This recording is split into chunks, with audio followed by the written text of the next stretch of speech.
My name is Jimmy Dishry, and we live here on Kelly Road, directly across the street from where they're wanting to put a landfill.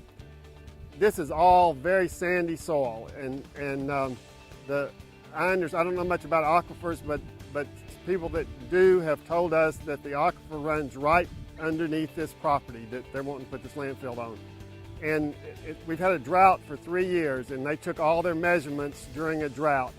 And even with the drought conditions, when they put this liner in, this landfill in, this liner, the water table will be only 1 to 10 feet below that liner.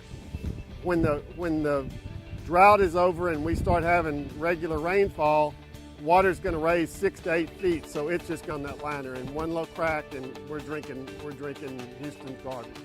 Will affect